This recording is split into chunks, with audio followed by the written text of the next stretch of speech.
the surveillance economy, the exchange of your data, information about you and your social circle to big tech in exchange for the free use of a platform, app, program, or browser. And what does big tech do with all the data? It seems to be an uncomfortably accepted truth these days that we are being watched. Whether online or on our phone, these eyes can potentially watch us even when we are offline, when we think we've stepped away from browsing or playing or texting, or perhaps even speaking. As we go about our everyday lives, should we be more concerned about what big tech knows about us? And how?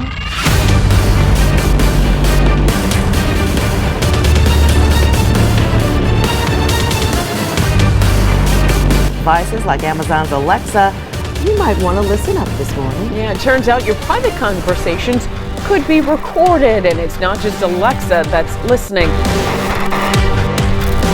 Google has been secretly collecting the personal health records of millions of Americans. According to the Wall Street Journal, the effort is codenamed Project Nightingale.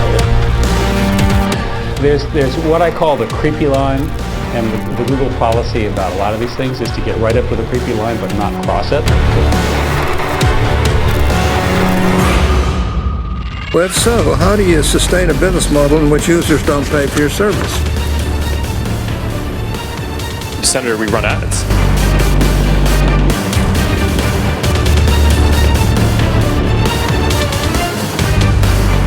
The Russian government interfered in our election. So here at the State of Facebook is stepping up its criticism.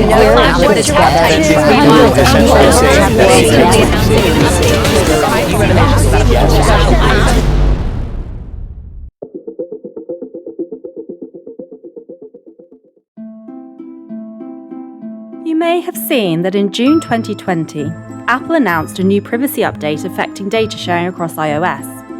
The update prompts Apple users to opt in or opt out of ad tracking on apps.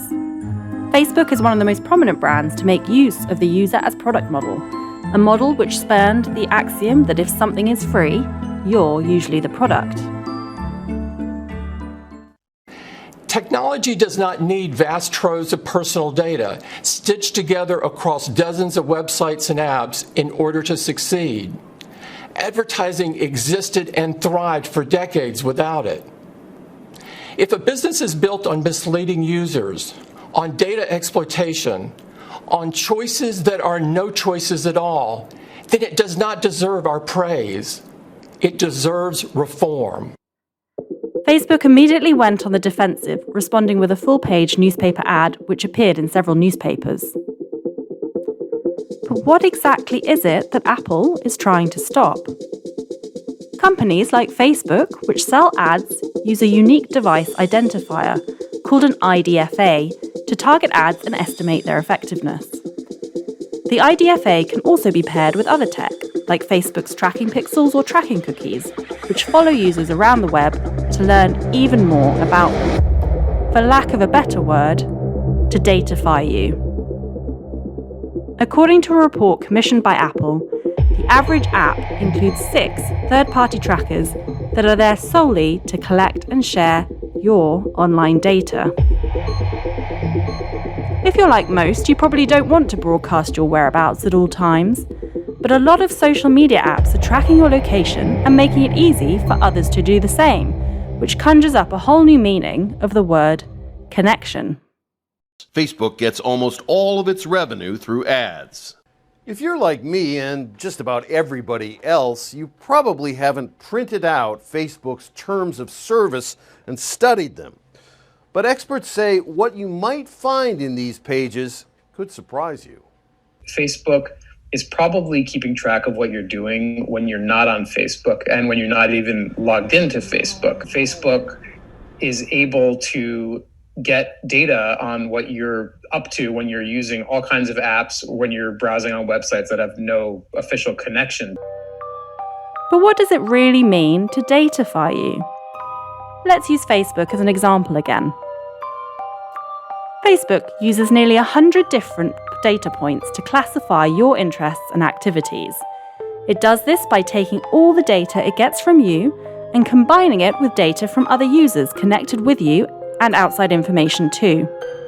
Even the use of likes and interactions on Facebook are analysed to build up a profile of you. Researchers have been able to tell if you're in a relationship or going through a breakup just by a user's likes and interactions on Facebook. Facebook learns that information from its advertising partnerships with third-party apps and websites, which voluntarily tell Facebook the identities of people who visit them. Many physical stores do the same thing and will feed back your activity to Facebook.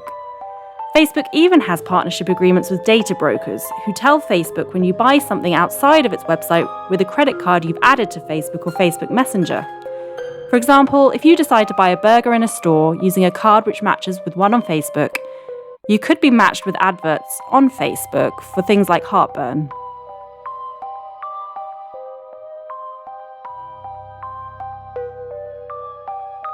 Any one data broker is estimated to have data on up to 700 million consumers, according to research consultants Crack Labs. So what are data brokers? A data broker is a company that gathers information about people from different parts of the country by themselves or with the help of others. To get it themselves, they often crawl through different parts of the internet and pick up pieces of information. To get it from other people, the common practice is to buy it from people who have access to the data that they need. More often than not, they get data from public social media profiles and credit card companies. Over 1,400 leading stores in the US sell information from store loyalty cards to data brokers. They also get information from your web history, your purchase history, and government records, which they combine to create rich profiles of consumers, turn it into segments, and then sell these to other companies commercially. Companies and marketing firms have been gathering information about customers and potential customers for years, collecting names and addresses, tracking credit card purchases, and asking people to fill out questionnaires so they can offer discounts and send catalogs. But today, people are giving up more and more private information about themselves online, without knowing that it's being harvested and personalized and sold to lots of different people. Our likes and dislikes, our closest friends, our bad habits, even our daily movements, both on and offline. Federal Trade Commissioner Julie Brill says we've lost control of our most personal information. Are people putting this together and making dossiers? Absolutely. With names attached to it, with personal identification? The dossiers are about individuals. That's the whole point of these dossiers. It is information that is individually identified to an individual or linked to an individual. Do you think most people know this information is being collected? I think most people have no idea that it's being collected and sold and that it's personally identifiable about them and that the information is in basically a profile of them. There are over 4,000 data brokering companies worldwide. Axiom, one of the largest, has 23,000 servers collecting and analysing consumer data for 500 million consumers worldwide. To gain some more perspective, 80% of US email addresses are already on file on Tower Data, and 38% of employed Americans' pay stub information is available on Equifax. Generally, information is sold in the form of lists of contact information for people that fall into specific categories. In some cases, these lists are more questionable than others. For example, one company was found to have sold lists with information from 1,000 people with health conditions like anorexia, substance abuse, and depression for $79. It's not about what we know we're sharing, it's about what we don't know is being collected and sold about us. And Tim Sparapani says it's a lot. He's been following the data broker industry for years, first as a privacy lawyer for the American Civil Liberties Union, then as Facebook's first director of public policy. He's currently advising tech companies and app makers. Sparapani thinks people would be stunned to learn the kind of information that's being gathered about them and that could end up in their profiles. Religion, ethnicity, political affiliations, usernames, income, and family medical history. That's just for openers. What about medications? Certainly. You can buy from any number of data brokers by malady, the list of individuals in America who are afflicted with a particular disease or condition. Alcoholism. Yes, absolutely. Depression. Certainly. Psychiatric problems. No question. History of genetic problems. Yes. Cancer, heart disease, you name it, down to the most rare and unexpected maladies. Sexual orientation. Of course. How do they determine that? Well, based on a series of other data points they've bought and sold. What clubs you may be frequenting, what bars and restaurants you're making purchases at, what other products you may be buying online. And all of this can end up in a file somewhere that's being sold maybe to a prospective employer. Yeah, not only can it, it is, Steve. With all this information and your name attached to it. Yes, exactly. And it's a lucrative business, with the average email address being worth $89 to a brand over time. Data brokering is now a $200 billion industry and isn't showing any signs of slowing down. If you fit into a particular target market, you'll be getting an advert directly or have your details sold to companies that need them to send you an advert. So that's where all those strange spam adverts come from.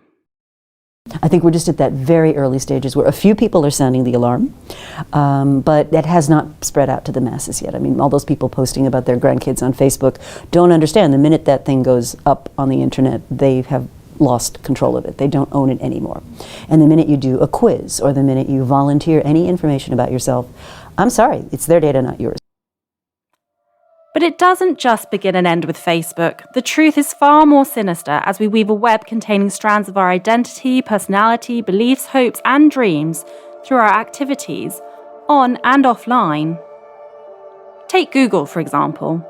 Google tracks your location history and keeps a log of everywhere you've been when you've accessed its services, especially if you have an Android device that's always with you. It tracks your location even when your phone is switched off. Google uses every click to build a profile on you so as to determine your preferences and interests. It knows everything you've ever searched for and what you're looking for, sometimes before you even know it yourself. It never forgets any search you've made. It knows every video you have watched on its video platform, YouTube, like this one. And Gmail? Well, Google reads your emails, and even if you don't use its services, it still reads any emails you send to Gmail users. Twitter uses cookies to keep an eye on where you go on the web. If you visit a site with a tweet this button, follow button, or hover card, Twitter is recording your browsing behavior and storing information on you. And what about Instagram? Well, it tracks your photos even if you don't geotag. And even if you haven't selected the Add to Photo Map function, it geotags an uploaded photo regardless, as long as the photo map is enabled. Voice-activated tech has its own problems. Samsung smart TVs were found to be listening, even without voice activation. Now imagine that this data isn't processed by people, but by powerful AI machine learning with an ever-growing storage capacity and ever-increasing intelligence. When you're online visiting websites, you may think you're alone, but you're not, as digital privacy expert Ashkan Sultani showed us using a software program called Disconnect, which was created by a former Google engineer. What's this stuff? So when you visit the New York Times homepage, there's a number of companies on the page that are essentially tracking your visits. When we clicked on NewYorkTimes.com, the software revealed the presence of more than a dozen third parties that the website had allowed in to observe our movements. These are all companies that either place ads or measure people's behaviors on that site. So as you're going through the web and doing your searching, you've got a whole crowd following you. That's right. There were ad networks and marketing and analytics companies measuring traffic and page views and cataloging our interests. And some of this information you think is going to go to data brokers? Definitely. Wow, look at that. We found the same thing going on at the 60 Minutes website. They are everywhere. So they're really inside your computer? They're inside your browser, usually, or your mobile device, yes. They're called. And you haven't necessarily invited them in? You have not invited them in. And most computers or browsers allow them in by default. Do companies collect your web browsing history? Yes, absolutely. Yeah, this is the primary piece of data collected online. As you click through the web and view car sites or read about the news, companies, these third parties, will collect your click stream as you click from site to site to site to see what you may be reading, what you may be interested in, what types of things you might buy. And almost all of it is for sale, especially any personal information that you might volunteer. The more companies know about us, they say, the more efficient they can make the advertising. You're looking at one of the commercial pillars of the Internet. Sultani took us to an online dating site called OkCupid, which asks visitors for all sorts of personal information. Are you vegetarian or vegan? Do you drink? What's your relationship with marijuana? And what people don't realize, here you're seeing all the third parties that are present on this site, right? So we're seeing... So all these people are getting the information? They're getting some of this information. The website doesn't require users to give their real name, but the IP address and the computer ID number are recorded, and it's not difficult for data brokers to match that information with other online identifiers. There are firms that specialize in doing it. So you can combine this data with other data that's available and figure out who someone is. That's right. By name, by email. That's right. Power is in the hands of those who hold something valuable, whether it's money and assets, status or fame, or just large amounts of information about people. With information, there is so much control you can have over others, especially if the information is particularly sensitive. Just as big tech companies are able to harvest data about where you ate lunch and what your favorite dog breed is, the data they have access to and use to compile a profile about you can also include data relating to more sensitive things like your political activities, for example protests or marches you go to. They can predict life outcomes, whether you're healthy or likely to get an illness, whether you're likely to have a baby or will choose not to, and whether you are likely to switch political affiliations, and so on. Advertisers want access to all this information. Governments would love to have access to this information too. Data is the new oil. It's the new gold. It's something that companies use and increasingly want to have because it helps marketers figure out how to get you to buy things that you may or may not actually want. There is a power asymmetry. These companies have so much data about individuals, but individuals don't really know what's going on. Every click, every search that we do, every online interaction is recorded. There is no comprehensive federal privacy or data security legislation. Companies run rampant in this space, and as they've shown time and time again, they cannot be trusted. Yeah, be careful of free things. There's always a catch or a hook. In 2018, a little-known company called Cambridge Analytica made headlines when it was revealed that an app which collected data on around 50 million users and their friends was used by Cambridge Analytica to develop profiles on people in order to target and influence certain people in the run-up to the 2016 US election. In 2007, Facebook opened its platform to developers, meaning it allowed outside apps to access all kinds of user data. Did you ever play the game Farmville? Or did you ever use Tinder or Spotify? You may have noticed that when you use these apps, they ask you to sign in through Facebook. Back then, Facebook allowed apps not just to access your information, but also to access the information of your friends, and that helped the apps and advertisers better understand your preferences. During this time, Facebook became a fixture in its users' lives. By allowing access to that data, Facebook paved the way for all kinds of apps to help people find dates, search for jobs, be productive, and stay entertained. It also ushered in a new style of political campaigning. The new Obama 2012 smartphone app has everything you need to get the president's back wherever you go. And that, in turn, fueled the social network's growth. In 2007, Facebook had 58 million users. Today, it has more than 2 billion. But back to that period we were talking about. In 2014, Facebook dialed way back on its data sharing policies. It announced that it would restrict the data that apps could access, and it would stop allowing developers from getting the information of your friends without their consent.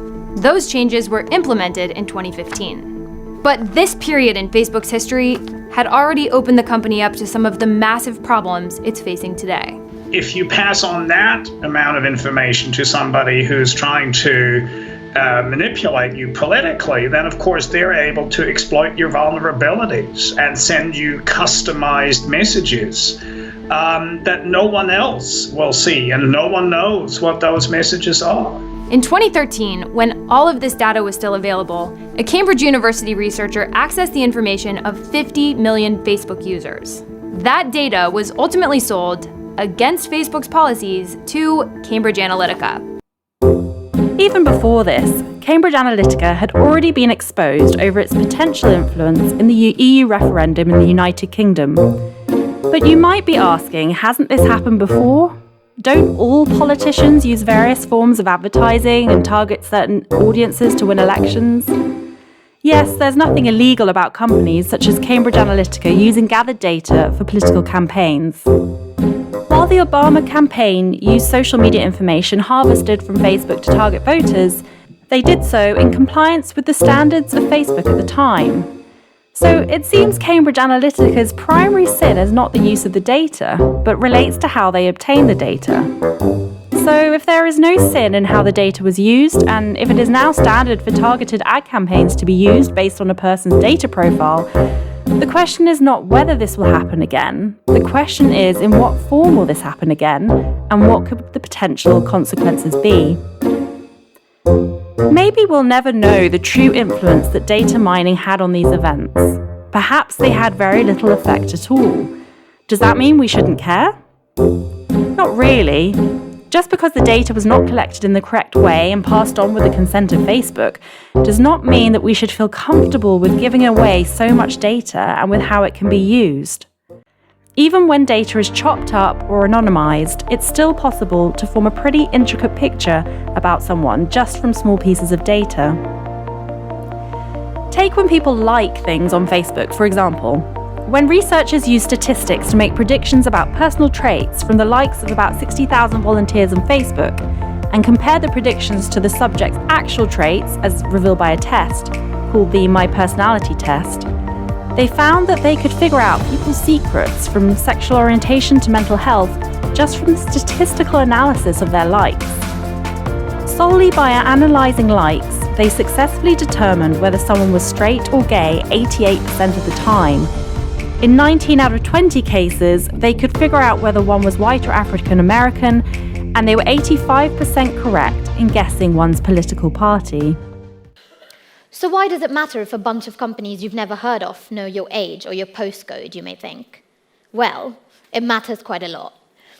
About a decade ago, Latanya Sweeney, a professor of privacy at Harvard University, proved that about 87% of US citizens could be uniquely identified by just 3 facts about them: their zip code, their date of birth, and their gender.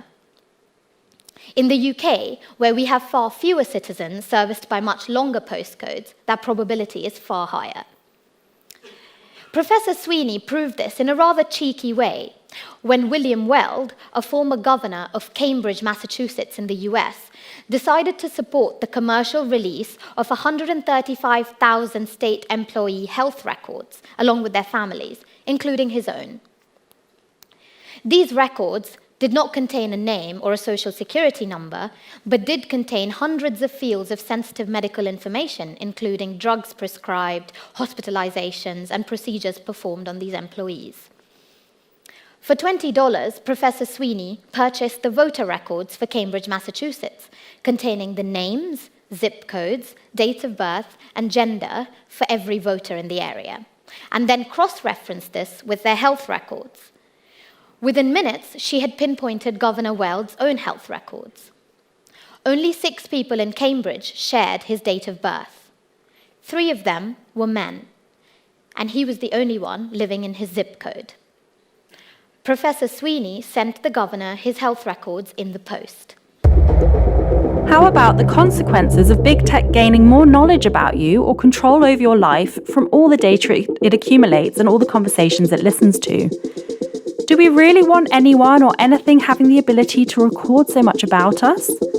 Like when you feel like your phone is listening to you. You make the connection that something's popped up on your phone, you had a conversation about it just the other day, and even though you know that there's the possibility that everything around us could be analysing our movements and speech, it still creeps you out. It still feels wrong.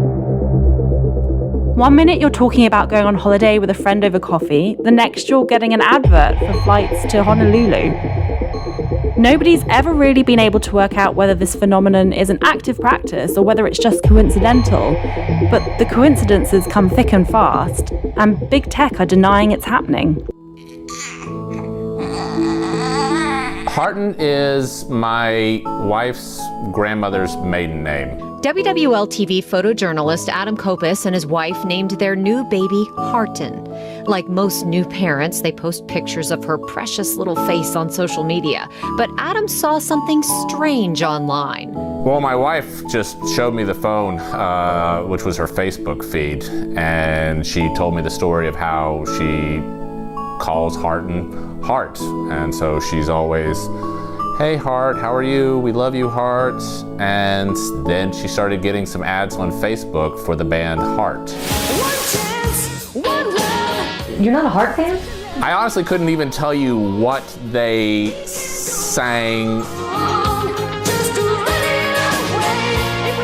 It seems like everyone has a similar anecdote that leads many to believe the apps are listening in on their conversations. Even members of Congress questioned Facebook CEO Mark Zuckerberg about it. You're talking about this conspiracy theory that gets passed around that we listen to what's going on your microphone and use that for ads. Right. We don't do that. Instagram's founder denied the app accesses the microphone to listen in during an interview with CBS This Morning anchor Gayle King in June. But this is key. Did you maybe do something with that restaurant in this example online off of Facebook? Boom. What you search and interact with in apps and on the web outside of Instagram and Facebook are part of your online data profile. Once you give them access, they can essentially collect your data and sell it. I've seen, I believe, at most 8 location trackers from completely different companies where it's sending your longitude, latitude, speed, and altitude periodically while the app's running in the background. Facebook's data policy says the company will never sell your data, but it does use data from third-party partners to target you for ads. It's like a big circle of information about you, allowing ads to target you so well, it can feel like they're reading your mind. I have heard that it's simply an algorithm, and that the algorithm just works and it hits. And I'm not a big conspiracy guy, but I simply just don't believe that would happen. Neither did Gayle King. I don't believe you. I don't know how this happened. And apps have a tendency to request access to more data than is actually required to provide their service. Take TikTok, for example, which is being sued by the former Children's Commissioner in the UK for collecting unnecessarily large amounts of children's data. Not to mention that there are ramifications for government surveillance as law enforcement agencies turn to technology companies to gather evidence for thousands of investigations in increasing quantities. The tracking of our health and well-being has never really been more prominent, given the effects of the COVID-19 pandemic on the global population. The role of big tech in the health screening of data generally makes us uneasy, and for good reason. And as we now tend to live our lives on the cloud, we give up our rights to access our personal private information in ever-increasing quantities as well. As Edward Snowden has pointed out, cloud storage companies process and store our data on a range of different servers, ultimately owned and operated by different companies. This means that the data is no longer truly yours, and these companies can do what they want with it, per their terms and conditions. They can stop you from accessing it, and they can delete it without your consent. You no longer have a claim over it. And perhaps his most important point is that as interconnected citizens, functioning as part of a wider society, our freedoms are interdependent. To surrender your own privacy is really to surrender everyone's. Ultimately, saying that you don't care about privacy because you have nothing to hide is no different from saying that you don't care about freedom of speech because you have nothing to say, or that you don't care about freedom of press because you don't like to read, or that you don't care about freedom of religion because you don't believe in God. Just because this or that freedom might not have meaning to you today doesn't mean that it doesn't or won't have meaning tomorrow to you or to your neighbor. Instant loan apps. If you need money, you just need to download an app on your phone accept the terms and conditions, and voila, you've got money on your account. But there's a catch. Once you agree to their terms and conditions, and because you haven't read the fine lines, you allow these companies to data mine your phone, download your contact details, and then once you default your loan, even for one day, they're going to start sending messages and SMS like this one. So now all of your contacts know that you're broke, that you cannot pay a debt, and that you're going to face legal action. So imagine this goes out to everyone you know. So it goes to your boss, to your family, to your friends, to your colleagues. Now everybody knows that I'm broke, that I'm facing legal problems and whatever. I want to talk to everyone out there that, just like me a couple of years ago, in 2020 is still saying, I've got nothing to hide. Do you want a world where companies can data mine your phone, extract your data, contact all your details? Do you want a world, for instance, where health insurance companies will apply a higher premium because you haven't done enough steps, or because you haven't logged in your workouts, or because you gained 4% body fat?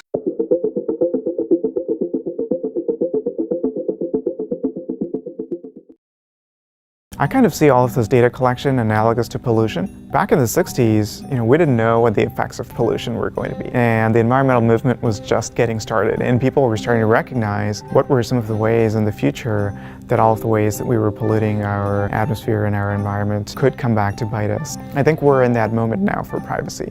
We're very gradually figuring out what are the ways in which this data can be misused, how it can fall into the hands of adversarial actors, how it can be used to target and manipulate and persuade people. So we've established that you're valuable. What can you do? There are 3 modes of attack, 3 ways of taking back control of some of the most valuable pieces of personal real estate you have. Number 1 is to find out what data companies hold about you if you can, and delete as much of it as you can, if possible. For example, in your Amazon account, you can make a data request and they will send you all the information they hold on you, although you might be slightly alarmed by the results. Number 2 is to make sure that you have as many trackers disabled as possible. When you visit websites, disable cookies that aren't necessary, turn off location data, deregister from anything that makes your information public, and, if possible, delete yourself from data brokers. It can be difficult to do so, but it's not impossible, and you need to constantly check to see if your data was exposed in the latest data breaches.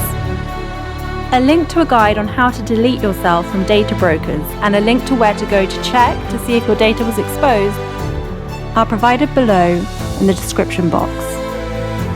And the last piece to the puzzle is to fight back. How? Well, big tech has decided to classify certain types of information that come our way as fake news or disinformation, so-called conspiracy theories. Well, what if we fed disinformation in reverse? Big tech collects a lot of data about us, about our beliefs, our financial status, our purchasing habits, our desires, our political beliefs, our medical data.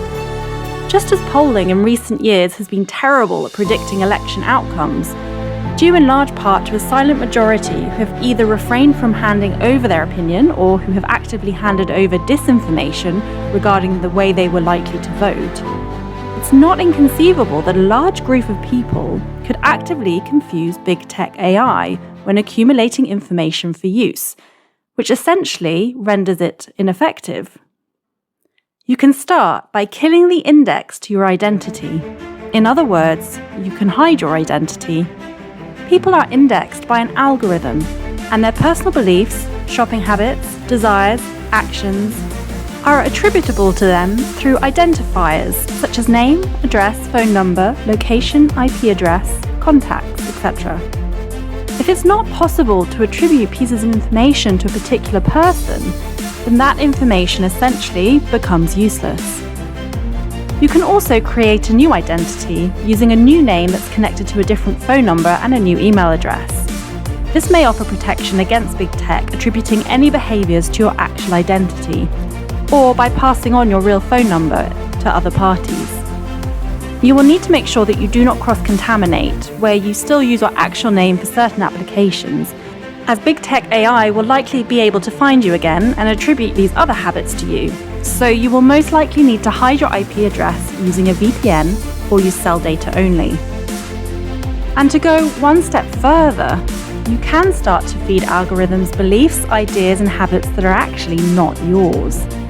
You can use browsers to browse for things that are contrary to your usual habits.